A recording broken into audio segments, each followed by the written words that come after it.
Good evening, everyone who's joining us. මුලින්ම මම හිතනවා ඉතාමත්ම වැදගත් අපි ඇයි මේ IMF සමග සාකච්ඡා කරන්න තීරණය කළේ කියන එක පිළිබඳව යම්කිසි පසුබිමක් ඔබට සකසා දෙන්නට. ජාත්‍යන්තර මූල්‍ය අරමුදල තමයි ලෝකයේ ස්ටැබිලයිසේෂන් ඒ කියන්නේ මූල්‍ය ප්‍රතිපාදනවල ස්ථාවරත්වය නිර්ණය කරන ආයතනය. ලෝක බැංකුව කියලා කියන්නේ ලෝක ආර්ථිකයේ සංවර්ධනය සඳහා කැප වූ ආයතනය. ඉතින් ස්ථායීත්වය සම්බන්ධයෙන් යම් කිසි ප්‍රශ්නයක් මම පැන සාකච්ඡා කිරීමට නම් අපි ජාත්‍යන්තර මූල්‍ය අරමුදල සමග සම්බන්ධ වෙන්නට ඕන. ඒතකොට ජාත්‍යන්තර මූල්‍ය අරමුදලත් එක්ක IMF ආයතනයත් එක්ක සම්බන්ධ වීම ඉතාමත්ම වැදගත් වන්නේ ඔවුන් සමග සාකච්ඡා කිරීමෙන් පසුව තමයි අපිට සිදුවන්නේ බහුපාර්ශ්වික ආයතන සහ ද්විපාර්ශ්වික රටවල් එක්ක මෙන්ම පොදුවේ මාකට් ක්‍රෙඩිටර්ස් කියලා අපි කියනවා පොදුවේ ලංකාවේ බොන්ඩ් සම්බන්ධයෙන් ආයෝජනය කරන අයගේ විශ්වාසය දිනා ගැනීම සඳහා. ඒ හින්දා තමයි අතිගරු ජනාධිපතිතුමා මුලින්ම තීරණයක් කරලා කිව්වා අපි IMF ආයතනයත් සමග සාකච්ඡාවකට එළඹෙන්නට කැමති. ඔවුන් සමග අපි කියනවා normal program එකක්. EFF කියලා කියන්නේ extended fund facility සඳහා සහභාගී වෙ යුතුයි කියලා. ඉතින් මේ සඳහා අපි පළවෙනි පියවර තබලා තියෙනවා. මේ ඊටාත්ම යම් ප්‍රමාණයක කල්ගත වන දුෂ්කර එකිට එක්ක සාකච්ඡා කළ යුතු ක්‍රියාමාර්ගයක්. එහි අපි නිරත වෙලා ඉන්නවා. ඒ කාලය තුල පහුගිය දවස් 4 තුල අපි මම හිතනවා මම ඇතුළු අපේ කණ්ඩායමේ සිටිනවා මහා බැංකුවේ අධිපතිතුමා මහා බැංකුවේ නිලධාරීන් කිහිප දෙනෙක් සහ අපේ භාණ්ඩාගාරයේ නිලධාරීන් කිහිප දෙනෙක්. ඔවුන් සියලු දෙනා විවිධ ස්තරවලින් විවිධ මට්ටම් වලින් මේ සාකච්ඡාවල එළඹී තිබෙනවා. කොහොමද අපි මේ සාකච්ඡාව සඳහා සම්බන්ධ වෙලා ඉතා ඉක්මනින් යම්කිසි වැඩසටහනකට ඔවුන් සමග එකඟ වන්නේ කියන එක. ඒක ඒ සඳහා අවශ්‍ය වූ යුතු මූලිකව සපුරාලිය යුතු යුතුකම් රාශියක් අපි කළ යුතුව තිබෙනවා. විශේෂයෙන්ම ඔබ දන්නවා ආටිකල් 4 කන්සල්ටේෂන් එකෙන් ඒ කියන්නේ IMF එකේ 4 වන වගන්තිය යටතේ සිදු කරන ලද ඇගයීමට අනුව ලංකාවට සිය ණය මුදල් ගෙවීමේ හැකියාව පිළිබඳව ශක්්‍යතාවය පිළිබඳව හැකියාවක් නැහැ කියලා ඔවුන් යම්කිසි තැනකට ඇවිල්ලා තිබුණා තීන්දුවකට තීරණයකට. එහෙමනම් මුලින්ම ඕනෑම ණය මුදලකට සහභාගී වීම සඳහා හෝ ඕනෑම ණය මුදලක් මුදා හැරීමට පෙර අප ඔවුන් සමග සාකච්ඡා කරලා තිබෙන ණය මුදල් කොහොමද අපි ගෙවන්නට බලාපොරොත්තු වෙන්නේ ඊට පස්සේ අලුතින් ගෙවිය යුතු ණය මුදල් අලුතින් ලැබෙන ණය මුදල් ගෙවීමට කොහොමද බලාපොරොත්තු වෙන්නේ කියන එක පිළිබඳව සාධනීය එකඟතාවයකට එන්නට ඕන. එම නිසා තමයි අපි ප්‍රථම වතාවට අපි ඉතා ඉක්මනින්ම අපිව තෝරාගත්තට පස්සේ පැය 24ක් ඇතුළත ලංකාව සම්බන්ධයෙන් අපේ ණය හිමියන් එක්ක සාකච්ඡා කිරීම සඳහා අපි තීරණය කරා. ඒ ණය හිමියන් එක්ක සාකච්ඡා කරනකොට අපි දැනගෙන හිටියා අපි රටේ සියලුම දෙනාම දැනගන්නට ඕන අපිට ණය ගෙවීමේ හැකියාවක් මේ අවස්ථාවේදී නැහැ විදේශීය ණය. ඒකට ඇත්ත කතාව අප්‍රේල් මාසයේ මිලියන ඇමරිකානු ඩොලර් මිලියන 500ක් විතර ගෙවන්න තිබුණා. ජූනි මාසයේ තව ඇමරිකානු ඩොලර් මිලියන 500ක විතර ප්‍රමාණයක් ගෙවන්නට තියෙනවා. ජුලයි මාසයේ බිලියනයක විතර ප්‍රමාණයක් ගෙවන්න තියෙනවා. ඒක ගෙවන්නට බැරි නම් අපි මොකද්ද කරන්නේ? ගෙවන්නට බැරි නම් අපිට తాවකාලිකව ගෙවීම් අත්හිටුවන්න සිදු වෙනවා. ඒ තීරණය අපි ගත්තා. අත්හිටුවීමෙන් මොකද අදහස් කරන්නේ? අපි මුදල් ගෙවන්නේ නැහැ කියලාද? නෑ. අපි ඒකෙන් අදහස් කරන්නේ తాවකාලිකව අපි මුදල් ගෙවීම සඳහා අපිට හැකියාවක් නැහැ, ශක්්‍යතාවයක් නැහැ. ඒ වුණාට මුදල් ගෙවීමට අපි බැඳිලා ඉන්නවා. අපිට ඒක ඉදිරියට කරන්න පුළුවන් කියන පණිවිඩය තමයි දෙන්නේ. හැබැයි ඒක කටින් විතරක් කියලා ප්‍රමාණවත් නැහැ. ඒ සම්බන්ධයෙන් වැඩපිළිවෙලක් තියෙන්නට ඕන. ඒ වැඩපිළිවෙලේ පළවෙනි අදියර තමයි මූල්‍ය උපදේශකවරු පත් කරගන්න එක සහ නීති උපදේශකවරු පත් කරගන්න එක. ඒ සඳහා අපි දැන් කැඳවලා තියෙනවා. අපි බලාපොරොත්තු වෙනවා ඊළඟ දින 10 15 ඇතුළත ඔවුන් පත් කර ගැනීම සඳහා. ඉතින් ඒ අනුව මුලින්ම අපි ණය ගෙවීම සම්බන්ධයෙන් කළ හැකි හා කළ යුතු ක්‍රියාකටිපාටිය පිළිබඳව කටයුතු කරමින් සිටිනවා. අපි මතක තියාගන්නට ඕන මේ අවස්ථාව වන විටත් පහුගිය වසර කිහිපය තුල ගත්තම අපි විවිධ එක්ක සාකච්ඡා කරාම රටවල් ඊටාම විශාල ප්‍රමාණයක් මේ අර්බුදය පහු කරලා තියෙනවා. මේකෙන් අදහස් කරන්නේ නැහැ සම්පූර්ණ රට විනාශ වෙනවා යනවා කියලා. නමුත් ලංකා ඉතිහාසයේ බරපතලම මූල්‍ය අර්බුදය පිටිපසක් සිටිනවා කියන එක පිළිබඳව ගැටලුවක් නැහැ. ඒ පිළිබඳව බොරු කියලා වැඩකුත් නැහැ. ජනතාව ඇත්ත දැනගත යුතුයි. අපිට බිලියන 51ක එක්ස්ටර්නල් ක්‍රෙඩිට් පිටරට විදේශ ණය ගෙවීම සඳහා අවශ්‍ය වෙලා තියෙනවා. නමුත් ඒක ගෙවීම සඳහා අපිට හැකියාවක් ඇත්තේ නැත්තේ. ඒ සඳහා තියෙන මේ පසුබිම තුල. ඉතින් අපි මේ පිළිබඳව IMF එකට සාකච්ඡා කරන අවස්ථාවේදී උන් තමයි සාකච්ඡා කරලා කිව්වා. විශේෂයෙන්ම අපි කිව්වා අපිට කාලාන්තරයක් තිස්සේ විවිධ ගැටලු රාශියකට මුහුණ දෙන්න සිද්ධ වෙලා තියෙනවා. මේක හේතු කොටගෙන අපිට සිද්ධ වුණා ණය අත්හිටුවීම සඳහා.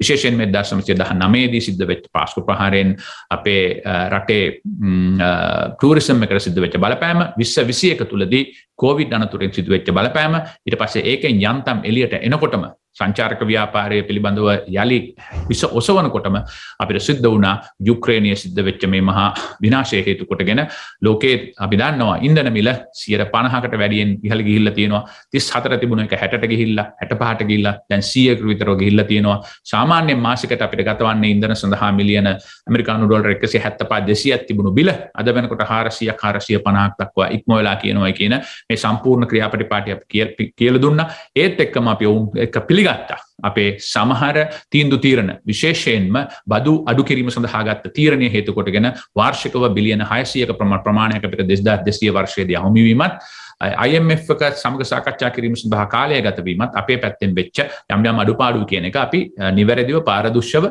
අවංකව පිළිගත්තා. ඒ පිළිබඳව ඉතාමත්ම හොඳින් අපිට සවන් දුන්නා. එහෙනම් මම කියන්න තියෙන්නේ මේ වන අවස්ථාව වනකොට අපි IMF ආයතනයේ ප්‍රධානම නිලධාරිනිය වන ප්‍රධාන විධායක නිලධාරිනිය වන මැනේජින් ඩිරෙක්ටර්ත් එක්ක සාකච්ඡා කරලා තියෙනවා. දෙවනි නිලධාරිනිය එක ගීතා ගෝපිනාත් මහත්මියත් එක්ක සාකච්ඡා කරලා තියෙනවා. ඔවුන්ගේ විවිධ ස්තරවලත් එක්ක සාකච්ඡා කරලා තියෙනවා. විවිධ මට්ටම් වලින් අපි මොනවද කරන්න බලාපොරොත්තු වන සංශෝධන කොහොමද අපි අපේ බදු මුදල් නැවත යථා තත්ත්වයට පත් කරලා මේ ගෙවීම් සිදු කිරීම සඳහා කටයුතු කරන්න කියන එක පිළිබඳව සහ අපි විශේෂ උනන්දුවක් දක්වලා මේ වෙනකොට අපේ ක්‍රෙඩිටර්ස්ලා ඒ කියන්නේ අපේ ණය හිමියන් එක්ක සාකච්ඡා කරලා කොහොමද උන්ට ණය ගෙවන්නට කටයුතු කරන්න කියන එක පිළිබඳවත් යම් එකඟතාවයකට එන්නට කටයුතු කරමින් ඉන්නවා. ඉතින් මේ සියලු දේවල් එක රැයකින් එක දවසකින් සතියකින් දෙකකින් කරෙන්නේ නැහැ. නමුත් මේ දක්වා ඔබ සියලු දෙනා දකින්නටි ඒ පිළිබඳව Twitter පණිවිඩ රාශියක් නිකුත් කරලා තිබුණා. උන්ගේ විවිධ අය විශේෂයෙන්ම කළමනාකරණ අධ්‍යක්ෂවරිය හා පළවන උපකළමනාකරිය කාර්ය අධ්‍යක්ෂවරිය ඔවුන් දෙදෙනා තමයි IMF ආයතනයේ පළවන හා දෙවන නිලධාරීන්. සියලු දෙනාම ඉතාමත්ම හොඳින් අපිට අහුම්කන් දීලා අපිත් එක්ක සාකච්ඡා කරගෙන යනවා. විවිධ අපි කියනවා official level consultation කියලා. විවිධ නිලධාරී මට්ටමින් consultation අවම වශයෙන් මේ වනකොට 7-8ක් විතර කරනවා අද දිනක් තිබිලා තියෙනවා. මමත් 5කට වැඩි ප්‍රමාණයකට සහභාගී වුණා. ඔය අතර අපි වුන්ට අපෙන් කළ හැකි දේවල් ප්‍රකාශ කරලා තියෙනවා. ඒ අතරතුර අපිට පේන දෙයක් තමයි මේ IMF සාකච්ඡාව තීරණාත්මක තැනකට ඇවිල්ලා යම් ප්‍රමාණයක් මුදල් අපිට ලබා දීම සඳහා අපි සියලු දෙනාම බලාපොරොත්තු වුණ ආකාරයට යම් කාලයක් ගත වෙනවා. ඕනාපු විලායට මුදල් දෙන්නේ නැහැ. මුලින්ම ශක්්‍යතාවය පිළිබඳ අටයුතු කරනවා. එම නිසා ඒ අතරතුර අපි මොනවද කරන්න කියන එක තමයි මම හිතන්නේ රටවැසියට තියෙන ලොකුම ප්‍රශ්නය. ඒ අනුව අපි ලෝක බැංකුවත් එක්ක සාකච්ඡා කරා. ලෝක බැංකුවත් එක්ක සාකච්ඡා කරලා ඉතාම හොඳින් සාකච්ඡා සිද්ධ වුණා. ඔවුන් අපිට එකඟ වෙලා තියෙනවා ඊයේ දවස වෙනකොට ඇමරිකානු ඩොලර් මිලියන 300ක් 600ක් අතර ලබන සතියේ දෙකේ සිට 6 දක්වා සති දෙකයි සහ මාස 4ක් අතර කාලය තුලදී ලංකාවට නිකුත් කිරීම සඳහා එය කෙලින්ම ඍජුව පීඩිත පන්තියේ විශේෂයෙන්ම දරිද්‍රතාවයෙන් පෙළෙන සහ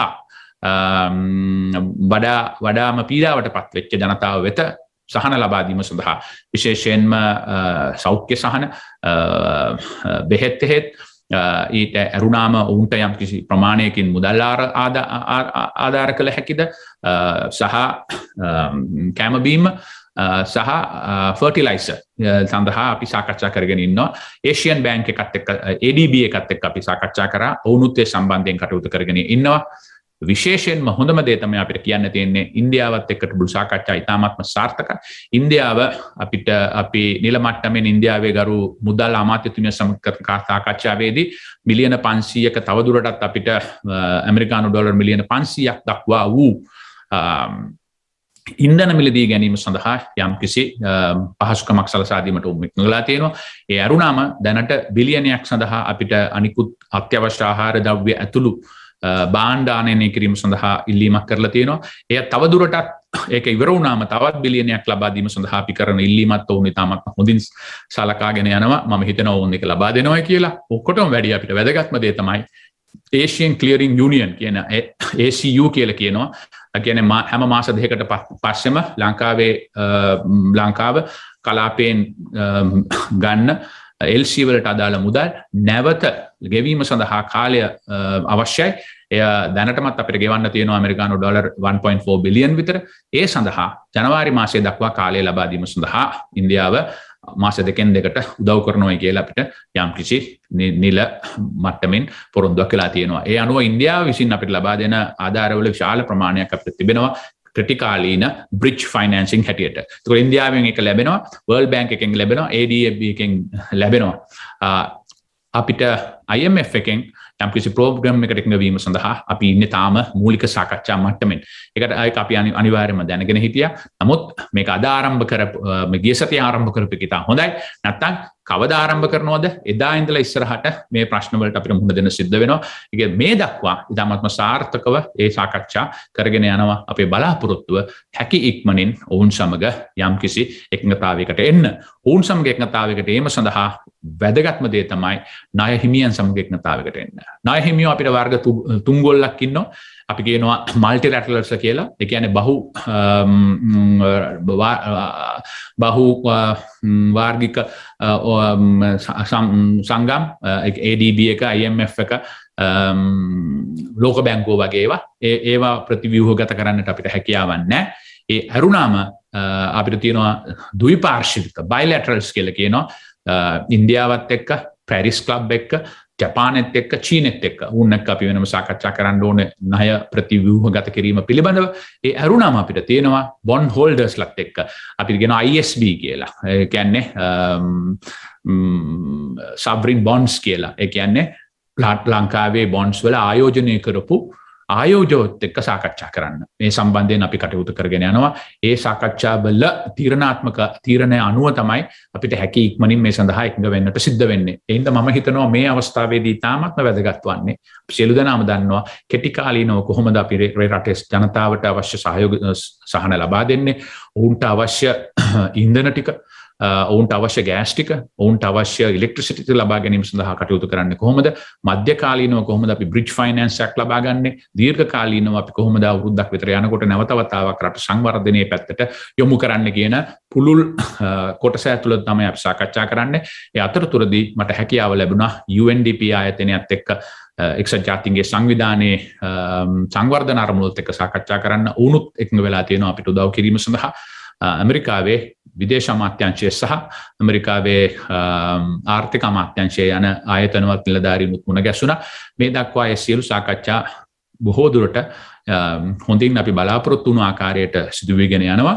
නමුත් IMF ආයතනයෙන් යම්කිසි එකඟතාවයක් ඇති කර ගැනීම සඳහා යම් ප්‍රමාණයක කාලයක් ගත වෙනවා. ඒක ඕනෑම ප්‍රෝග්‍රෑම් එකක් සම්බන්ධයෙන් එහෙම තමයි ඒක අපි දැනගෙන හිටියා. ඒ සඳහා තමයි අපි ඉක්මන් කරලා මේ වැඩේ කරන්නට උත්සාහ කරන්නේ. මේක තමයි අද තියෙන තත්ත්වය. හරි, බොහොම ස්තුතියි අමතුමනි. මම හිතන්නේ මාධ්‍යවේදීන් කීප දෙනෙක් ප්‍රශ්න අහන්න බලාපොරොත්තු වෙන්න ඉන්න ඔබතුමාගේ. මම මුලින්ම කැමති අසංකතපත්තුර අවස්ථාව ලබා දෙන්න. මුලින්ම මේ ඔබතුමාගේ ප්‍රශ්න අහන්න. සබ්බේ අමතුමනි, දැන් ඔබතුමා පැහැදිලිව සඳහන් කරා මේ රජයේ වැරදි ප්‍රතිපත්ති, වැරදි තීන්දුව නිසා තමයි මේ අර්බුදය නිර්මාණය වුණේ කියලා. මේකට ජනාධිපතිතුමා ඇතුළු සියලුම කැබිනට් මණ්ඩලය වගේ කිය යුතුයි. ඔබ ඒක සඳහන් කරා IMF ට නිහතමානීව ඒ සම්බන්ධයෙන් පිළිගත්තා, ප්‍රකාශ කරා කියලා. දැන් මෙතන තියෙන ප්‍රශ්නේ තමයි අමතුමනි, දැවැන්ත අර්බුදයක් රට තුළ නිර්මාණය වෙලා තියෙනවා. විදුලි අර්බුදය. ඖෂධ. දැන් මේක ශනිකව ලබාගත යුතුයි. නමුත් ඔබ සඳහන් කරන ආකාරයට මේක ඉතා ඉක්මනින් නොලැබෙන පාටක් තමයි අපිට පෙන්눔 කරන්නේ. නමුත් IMF එකගේ මේ ආධාර දෙනවා නම් ස්ථාවර රජයක් නැතුව අපිට වුන් ආධාර දෙයිද? ඒ වගේම අපිට ඇසුණ ආරංචි මාර්ග වලින් සඳහන් වුණා IMF එකෙන් ඔබතුමාලා ආධාර ඉල්ලනකොට ඕන් අපකරයක් තියන්න කියනවා. ඒ අපකරයට ඉන්දියන් රජය ඉදිරිපත් වෙන්නේ කුමන පදනමකින්ද? නිකන්ද? හරි. ඒක සම්පූර්ණයෙන්ම ඔබ කියන කතාපත්ත බොරුවක්. ඒක අසත්‍යයක්. පැහැදිලිද මන්තුමනේ? ඔව් මට පැහැදිලි. ඔබ අවසාන වශයෙන් කියපු කතාව සම්පූර්ණ අසත්‍යයක්. දැන් අපට ඉන්දියන් රජය ඉදිරිපත් වෙනවා දැන් අපකරයක් තියන්නේ. නෑ මට ඇහුණා ඔබේ කතාව ඒක සම්පූර්ණ අසත්‍යයක් හා ප්‍රබන්ධයක්. මට හරිම පිළිකුලක් තියෙන්නේ මේ රටේ ඔබ ඇවිල්ලා බලන්නට ඕන පිට රැටියන්ට තියෙන අවශ්‍යතාවය. ලෝක බැංකුවට, IMF එක ආයතනයට, UNDP එකට තියෙන ඕනකම අවශ්‍යතාවය ලී බුකයිට්ට මේ රට බේරගන්න. හැබැයි මේ වෙලාවේ අපේ රටේ කරන්නේ මේ කකුලෙන් අදින එක. දේශපාලනය කරන එක. මේකට අපිව අප්‍රසාදයට ලක් කරන එක. ඒකද මේ වෙලාවේ විය යුත්තේ. මේ වෙලාවේ අපි සියලු දෙනාම එකතු වෙලා මේ රටේ වැටලා තියෙන අර්බුදයෙන් ගොඩ ගැනීම සඳහා කටයුතු කළ යුතුයි කියන එක තමයි මම විශ්වාස කරන්නේ. මේක එක්කෙනෙකුට විතරක් ඇඟිල්ල දික් කරන්නට එපා. 2015 සිට 19 කාලය තුලදී ISB එකෙන් බිලියන 15ක් අරන් තියෙනවා. 2015 දී තිබුණු රිසර්ව්ස් බිලියන 8 වෙනකන් අඩු වෙලා තියෙනවා. මේක අවුරුදු 70ක අපි තිරසාර නැතුව ඒ වෙලාවට ජනප්‍රිය මාතෘකා පිටිපස්සේ ගිහිල්ලා මිනිස්සුන්ට කිසිම අවබෝධයකින් තුරුව ලබා දේශපාලන අරමුණින් ලබාගත් සුබසාධන ප්‍රතිඵලවල අවසාන ඵලය තමයි මේ ඇවිල්ලා තියෙන්නේ. පහුගිය ආණ්ඩුවේ තුලත් මම කියපු ආකාරයට අපේ ආණ්ඩුවෙත් යම් යම් තීන්දුව తీරන මීට ඉස්සෙල්ලා ගන්න තිබුණා. ඒක කතා දෙකක් නෑ. ඒකෙන් අදහස් කරන්නේ නෑ ඒක විතරයි මේකට බලපෑව කියන එක. සත්‍ය කතාව තමයි අවුරුදු 70ක් තුලම අපි ක්‍රෙඩිට් කාඩ් එකක් යූස් කරලා අපිට ජීවත් වෙන්නට වඩා වැඩි ප්‍රමාණයකින් අපි ජීවත් වෙලා තියෙනවා. මේ අන්තිම අවස්ථාවේදී අර මුදල් ගෙවන්න සිද්ධ වෙලා තියෙනවා. මේකට අපේ ඩොලරය අවපාතනය වීම මේ කෝවිඩ් ප්‍රශ්නයෙන් ලංකාවට සිද්ධ වෙච්ච පාඩුව සහ යුක්‍රේනයේ සිද්ධ වෙච්ච දේවල් බලපෑම් වලට ලක් වෙලා අවසාන වශයෙන් අපි මේ තැනට ඇවිල්ලා තියෙනවා. ඔබ බලන්නට ඕන 2018 වර්ෂයේදී අපට ෆොරින් කරන්සි බිලියන 4.4ක් ලැබුණා ටූරිසම් වලින්. ඒක ගිය අවුරුද්දේ මිලියන 200ට බැස්සා. ඒකට අවුරුදු 2-3ට බිලියන 10ක විතර අඩුපාඩුවක් අපිට සිද්ධ වෙන්නට ඇති. අපි සාමාන්‍යයෙන් ගෙව්වේ ඩොලර් 37 සිට 50 දක්වා වූ ප්‍රමාණයක් තමයි ෆුවල් සඳහා. අද අපි ගෙවනවා 100ක්. ඒක කියන්නේ ඩබල් වෙලා තියෙනවා අපේ මේක. ඒ හින්දා මේක දේශපාලනය කරන වෙලාවක් නෙවෙයි. මම මේ ඇවිල්ලා තියෙන්නේ දේශපාලනය කරන්න නෙවෙයි. මට වටින්නේ මගේ චරිතයවත් එහෙම නැත්නම් මේ අවස්ථාවේදී අපේ දේශපාලන පක්ෂයවත් නෙවෙයි. මේ රට ආරක්ෂා කරගන්න ඕනේ. අපේ බැංකින් සිස්ටම් එක ආරක්ෂා කරගන්න ඕනේ. අපේ ක්ලියරන්ස් සිස්ටම් එක ආරක්ෂා කරගන්න ඕනේ. මේ දේශපාලනය කරන වෙලාවක් නෙවෙයි. කරුණාකරලා මේ ඉතා ගෞරවයෙන් ඉල්ලා සිටින මේ බොරු කියන්නට එපා. කොහෙද ඉල්ලලා තියෙන්නේ IMF එකෙන් ගැරන්ටියක් දෙන්න කියලා ඉන්දියාවට? එහෙම ඉල්ලනවද? එහෙම කවුරුවක්වත් ඉල්ලලා නැහැ. මේ අසීරු අවස්ථාවේ ඉන්දියාවේ අපිට උදව් කිරීම සඳහා පැමිණලා තියෙනවා. ඔවුන් අප්‍රසාදයට බොරුවට ලක් කරන්නට එපා. ඒ හින්දා මම හිතනවා මේ එකිනෙකාට ඇඟිල්ල දික් කරගෙන ඔබයි වැඩියෙන් වග කියන්න ඕන, මමයි වැඩියෙන් වග කියන්න ඕන කියන අවස්ථාවක් නෙවෙයි. මේ අපි සියලු දෙනාම එකතු වෙලා මේ රටක ආරක්ෂා කරන්නට ඕන. අපි ඊ타ත්ම අසීරු අවස්ථාවක ඉන්නේ. අපි මුහුද මැද අපේ නැව කුණාටුවකට අහු වෙලා. ඔබ ඒ නැවේ කැප්ටන් එක්ක තරහයි නම් නැව ගිලා බස්සන්න උත්සාහ කරන්න එපා. අපිත් ගිලෙනවා. හෙමීට මේ නැව ගොඩබිමට අරගෙන යන්නට ඕන. ඊට පස්සේ කැප්ටන් එක්ක තියෙන දේවල් විසඳ ගන්නට ඕන. මම මේ අවස්ථාවේදී කල්පනා කරන්නේ ඒ විදිහට. මේක තාමත්ම අසීරුයි අපිට. අපි දන්නවා. නමුත් එක දවසක් අපි ප්‍රමාද කරනවා කියලා කියන්නේ රට තව දුරටත් ප්‍රපාතයට යන එක. ඒ හින්දා මේ ප්‍රබන්ධ කියන්න එපා. බොරු දේවල් ගොතන්න එපා. කවුරුවක්වත් අපෙන් කිසිම ගැරන්ටි එකක් ඉල්ලලා නැහැ. නමුත් IMF එක හරහා වැඩ කිරීම සඳහා යම් වැඩපිළිවෙලක් තියෙනවා. ඔබ හරි. මේ debt sustainability DSI කියලා තියෙනවා. DSA debt sustainability analysis. ඒ කියන්නේ අපි මේ ගන්න මුදල් නැවත ගෙවන්නේ කොහොමද කියන එක පිළිබඳව සාමාන්‍ය බැංකුවක් කරන ආකාරයට රීස්ට්‍රක්චරින් එකක්. සිංහලෙන් කියනවා ණය ප්‍රතිව්‍යුහගත කිරීමක් සඳහා කටයුතු කරමින් ඉන්නවා. ඉතින් අපි ඒක සම්බන්ධයෙන් දැඩිව මැදිහත් වෙලා ලෝකයේ තියෙන හොඳම උපදේශකවරුත් එක්ක සම්බන්ධ වෙලා කටයුතු කරගෙන ඉන්නවා. අපිට තාම මම කියන්නට ඕන මම යන තැන්වල වර්ල්ඩ් බැංක් එකට ගියත් IMF එකට ගියත් මිනිස්සු කියන්නේ ශාන්ත දේවරාජන් මහාචාර්යතුමා ඔබතුමාගේ රටේ මගේ ගුරුතුමා. එතුමා පූර්ණ කාලීනව වැඩ කරනවා කියලා මිනිස්සු කියනවා. එතකොට මේ වෙලාවේදී ආනන්ද කුමාරස්වාමි මහත්මයා මේ ඉන්ද්‍රජිත් කුමාරස්වාමී මැතිතුමා ඒ හා සමානවම ශාමිනී කුරේ මහත්මිය ඔවුන්ට විශාල ගෞරවයක් මේ ප්‍රජාව තුළ තියෙනවා. ඔවුන් සියලු දෙනාම අපිත් එක්ක පූර්ණ කාලීනව වැඩ කරනවා. ඔවුන් මේ අවස්ථාවේදී ජාති ආගම් කුල මේල ભેද බලන්නේ නැහැ. ඔවුන් උත්සාහ කරන්නේ මේ රට මේ වැටී තියෙන ප්‍රපාතයෙන් ගොඩනගන්න රටක් අවශ්‍යයි. සටන් කරන්නත් දේශපාලනය කරන්නත් ආය අහන්නත්. නැත්තම් වෙන්නේ ලැබෙනේට වෙච්ච දෙයක්. ඒ හින්දා මම තා ගෞරවයෙන් කියනවා වැරදි තොරතුරු දෙන්නට එපා. රට අපකීර්තියට පත් කරන්න එපා. මාව අපකීර්තියට පත් කරාට කමන්නේ නැහැ. මගේ රජයේ නායකයෝ අපකීර්තියට පත් කරාට කමන්නේ නැහැ. පොදුවේ රජයේ හැටියට ගොතන ලද බොරු කියන්න එපා.